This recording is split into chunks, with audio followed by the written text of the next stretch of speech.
planning meal and snack choices within a balanced eating approach. The presenters for this video are Claire Pinder and Ruth Devenish. We both work as eating disorder dietitians here in the Dorset Eating Disorder Service. This video will cover the following points: food groups to consider when planning meals and snacks, balancing meal and snack options, and getting started with regular eating. This is an introduction to these topics, and further information can be found within the supporting resources alongside this video and within our webpage. We're very aware of many different nutritional messages in the world we live in today. As such, it's not surprising that people enter our service with differing thoughts and beliefs connected to the foods that they choose to eat.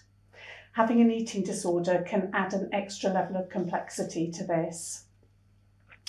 Introducing regular and adequate eating is a key foundation to start your recovery journey, and this is relevant to all the different eating disorder diagnoses.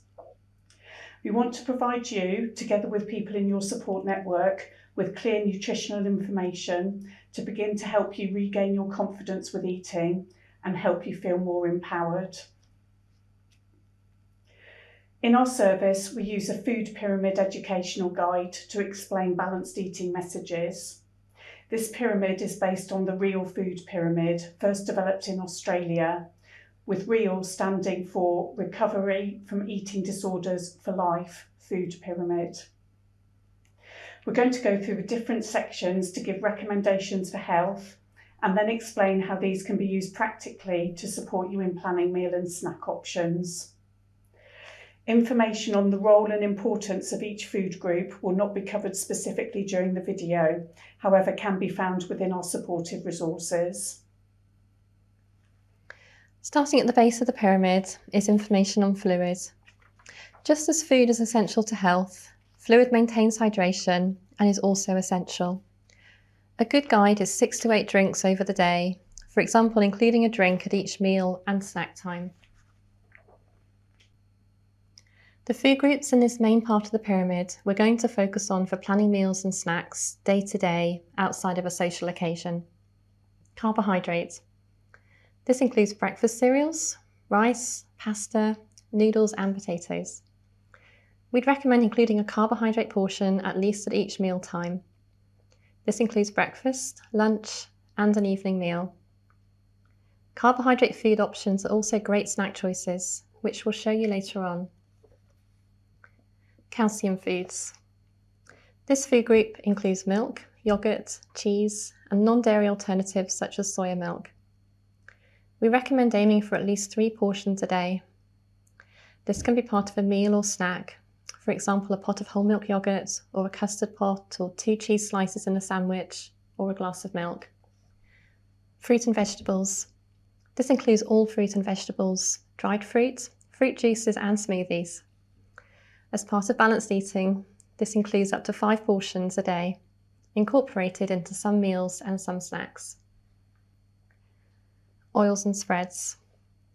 This group includes oils such as those used when cooking, and spreads, oil-based salad dressings, mayonnaise and pesto. Fats found in this group are an essential part of balanced eating. As a minimum, we'd recommend to include them at least at each meal time.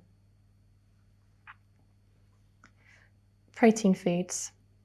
These include meat, chicken, fish and eggs, as well as vegetarian and plant-based alternatives, such as beans, lentils, soya and tofu.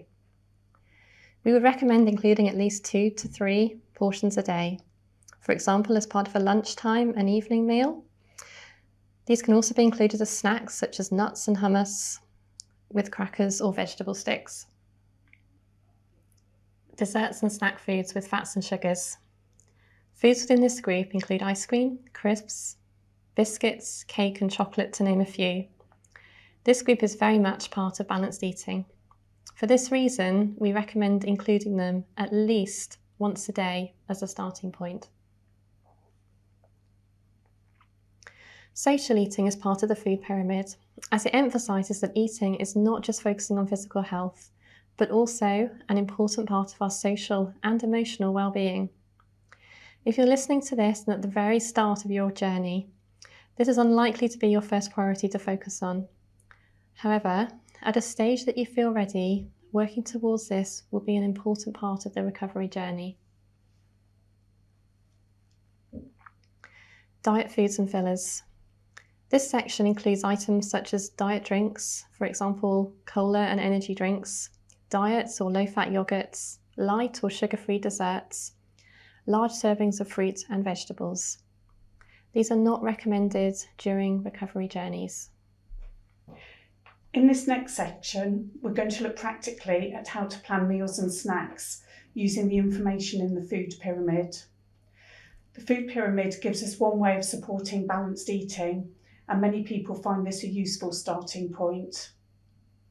The information on meal choices is based on the population demographic in Dorset.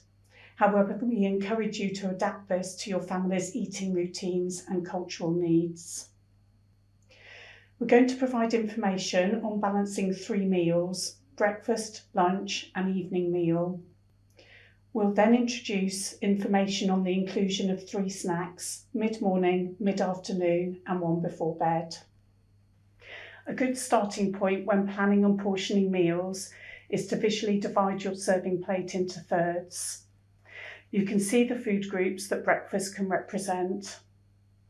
We'd recommend aiming for at least 4 food groups at breakfast. Please remember there are many different ways of introducing breakfast, and the following pictures are just to give you examples. As you can see, the breakfast example here is a bowl of cereal and milk, a glass of fruit juice and a slice of toast with spread and jam added. Another breakfast example here is yogurt with granola, a banana and a brioche roll. Moving on to a lunchtime meal example, you can see an example of the food groups that lunch represents. You can see we're aiming for at least 5 food groups for this meal. Adding a second course after a meal allows for another food group to be added, and also energy needs for the meal to be met.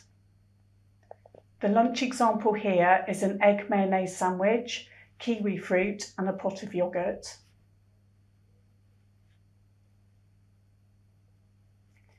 Here is a different lunch option: a jacket potato with baked beans and salad. A flapjack is an alternative second course option.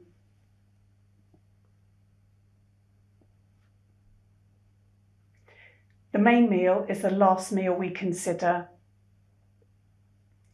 You can see an example of the food groups that the evening meal represents. As seen at lunchtime, the second course can be from the calcium group or one of the other food groups. So ice cream, cheesecake or apple crumble, for example. The evening meal here is a lentil bolognese with a second course of rice pudding. Here is a different main meal: chicken and vegetable stir fry with rice, with a second course being ice cream. For vegetarian options, the chicken could be swapped for corn, cashew nuts or tofu, for example. The evening meal here is pizza with a second course of creme caramel with tinned fruit. We're now going to look at an example of how the food pyramid can support us to think about different snack options. The idea with the pie chart is to explain that all snack choices can be part of balanced eating, with no more emphasis on one food group than another. Choosing a range of different snack options will be something to work towards, bearing in mind individual preferences before the development of an eating disorder. The next slide will give you an example of a different snack from the different groups. However, you will find many more ideas on the nutrition section of our webpage, and you will have your own ideas too. Going around the pie chart, a snack idea could be a cereal bar, a handful of nuts, a packet of potato crisps, a glass of milk or milkshake, or vegetable sticks with hummus or peanut butter. The number of snacks may need to be adjusted depending on whether your nutritional priorities are to stabilise, maintain or restore weight, as well as differing energy needs for males and females. Although having gone through what a balanced eating plan could look like, we're aware that you may feel a long way from this point when you first start out on the recovery journey. During therapy, you will be supported to move from a position of perhaps feeling very unsafe and uncertain to get to a position of safety and certainty. It's the repetition of a new change over and over again which supports this process. Meal plans. Each of you watching this video will have a different focus with your starting point with regular eating. Some initially will need stabilisation advice. Others might need support with weight maintenance, whilst for others the focus will need to be weight restoration. If you're not sure what your current focus needs to be, do ask one of our team members.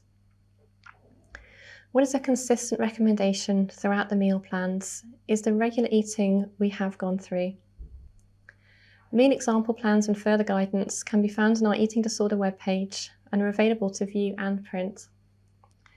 We recognise there's a huge amount to learn during any recovery journey, and these are some of the skills that will be introduced to you and very much linked to supporting nutritional changes. How to externalise the illness. This concept is explained within our family-based treatment video. Advice for supporting mealtimes. Do visit our webpage resources, links for supportive videos. Support to manage emotional distress with making changes. How to develop a toolbox of coping strategies is introduced within our coping strategies video. To summarise, regular and adequate eating is a key foundation step to starting your recovery journey. The food pyramid can be a helpful guide to support the inclusion of all food groups as part of balanced eating. Getting started with regular eating can include considering what might be missing and planning your first steps towards this. Repetition with any nutritional change will support this to feel more safe and certain.